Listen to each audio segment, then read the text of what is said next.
Hello, beautiful people. Happy August 29th. Nice gloomy one here in upstate New York. It's kind of sprinkly raining out. Hopefully that'll calm down in a little bit. I need to get my walks in, get some exercise in outside. I'm so excited, I have to tell you. I am going to look at RVs today. My plan is that next July, when my lease is up, to move into an RV. So I've been trying to give away as many of my possessions as possible to what I call good homes, people that will enjoy the things. So that's been an ongoing process, and I have a girlfriend whose picnic I'm going to next weekend for Labor Day, and she, come to find out, collects puzzles, which I found out from going to her house at 4th of July. So I'm going to bring her my puzzle collection. And my neighbor downstairs is always wearing blingy jewelry, so she's going to get all my blingy jewelry, and she likes a painting, so I'm going to give her one of my paintings. So as much stuff as I can get rid of to good homes in the next year, I don't need a lot of stuff. I really just don't need a lot of stuff. So I'm going to get rid of a lot of stuff. That's where I'm at. Anyway, I'm excited about going to look at an RV. And I'm probably going to make the dealership a little nuts because they're going to want to sell it to me for tomorrow. They're not going to like me planning in advance. But I have to be very strategic because if I don't find something that works with my current car, because I want to either tow my car, or what I really would like is a way to just drive the car right into the RV and store it.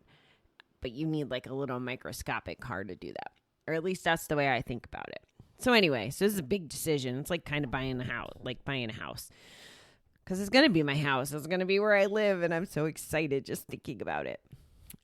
So anyway, how about we do today's reading? And then I'm going to go RV shopping. All right. Ralph Waldo Emerson says, "Adopt the pace of nature. Her secret is patience." One of the mixed blessings of early recovery from chemical addiction is the remarkable healing power of the human body. Except for those in the late stages of addiction, most of us begin to feel better fairly quickly, often within a few days. But complete physical recovery from alcohol or drug abuse takes a long time. Likewise, emotional and spiritual recovery, which usually takes longer.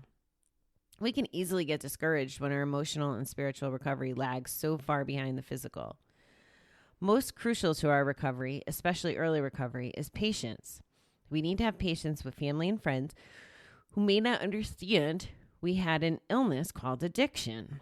We need patience with 12-step group members who may sometimes move too fast or seem not to understand us. Above all, we need patience with ourselves. So true.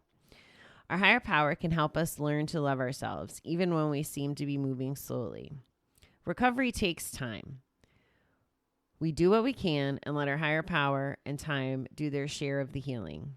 Today, let me be patient. Help me know that, like a growing plant, all right, floral reference, patience will grow within me if I nurture it. Okay, we're going to break this one down because there was a lot in there. When this kicks off and it starts talking about feeling better relatively quickly, often within a few days.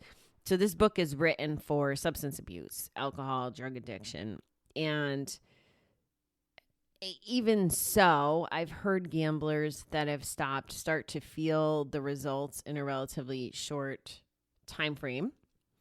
And not, major feeling oh, hey, I'm cured and the world's, I'm invincible to the world. But some of the fog starts lifting, What I've come to learn through the center and through the brain specialist exposure that we've had is that with gambling, it takes almost 2 years to get, and I'm going to bear with the way I explain this, guys, because, again, not the scientist or the doctor.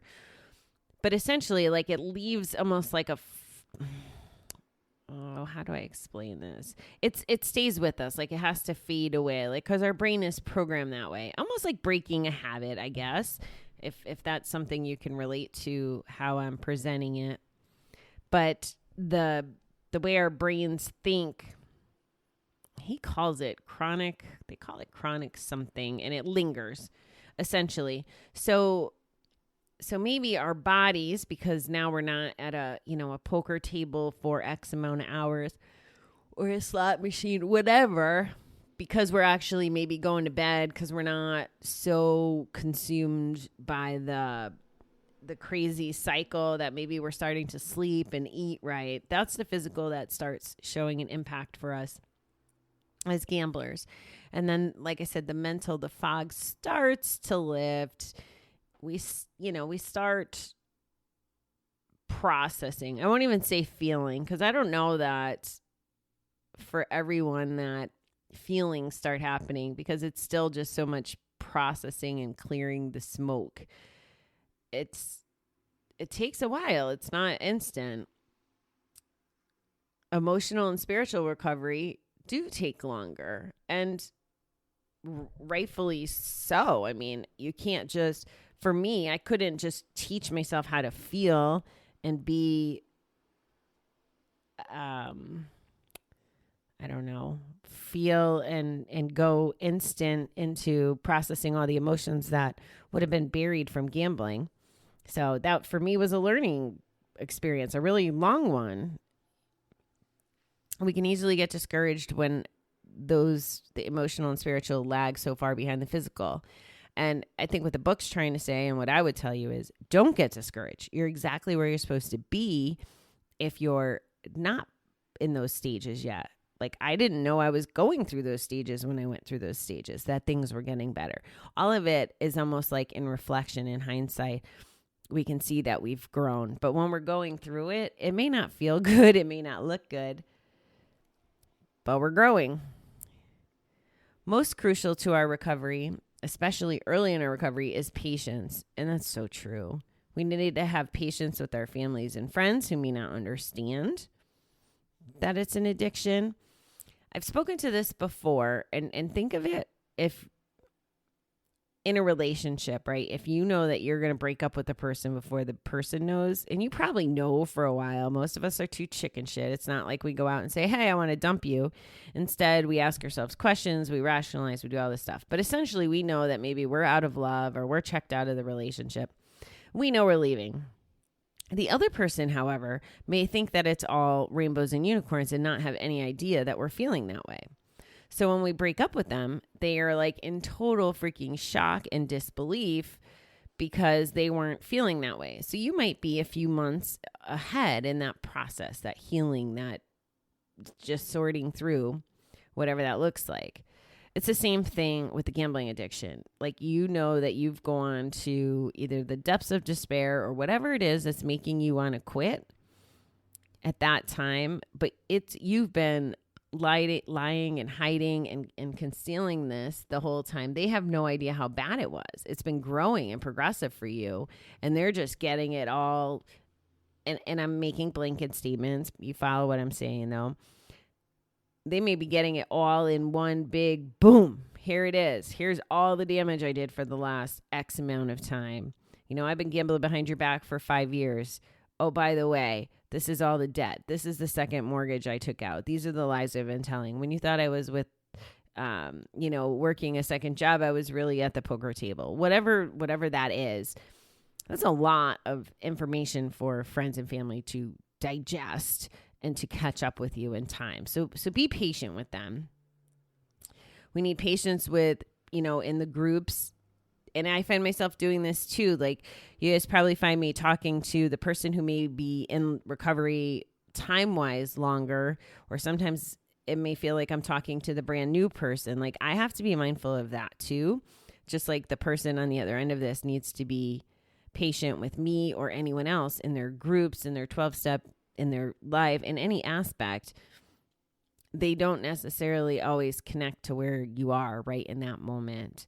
And if you let that stress you out, or you feel not understood and that frustrates you, those are dangerous things. Those are dangerous things that could fill your bucket with negative. So don't fill your bucket that way. And above all, you definitely need to be patient with yourself. It's the process is different for every one of us.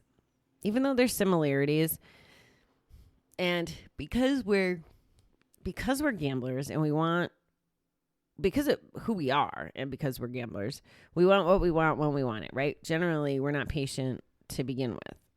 We want the person in front of us in line to go away. We want the traffic to go faster.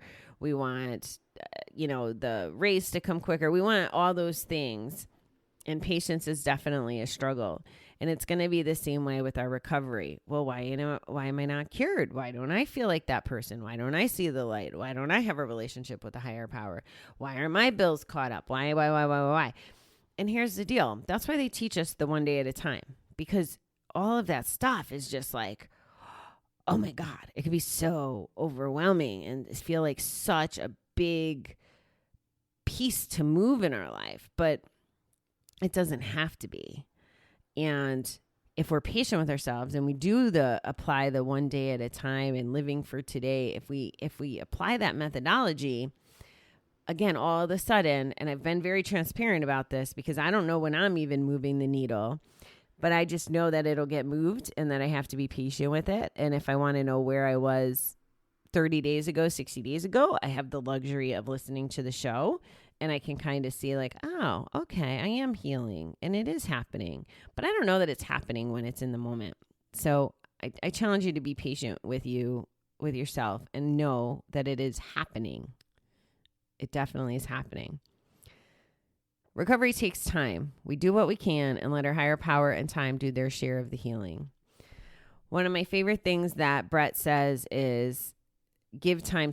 He always says that to the new members when we're in group before Corona, but give time. Like I can hear his voice in my head saying it. Give time.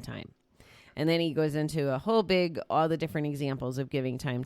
And that's what I will end my rant on is give time. Just take it from me. I mean, if you trust me, if you're listening to me, I'm guessing you trust me.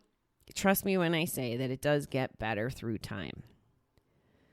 Today, let me be patient. Help me know that like a growing plant, patience will grow within me if I nurture it. How do you nurture it? You allow it, you receive it, and you believe in it. You got to have faith that it's happening. That would be my humble suggestion. All right, beautiful people, I got to jump in the shower and I got to go look for an RV. And yeah, big doings here. Big doings. I hope everybody has a fabulous weekend and I will be back with you tomorrow. Thanks, beautiful people.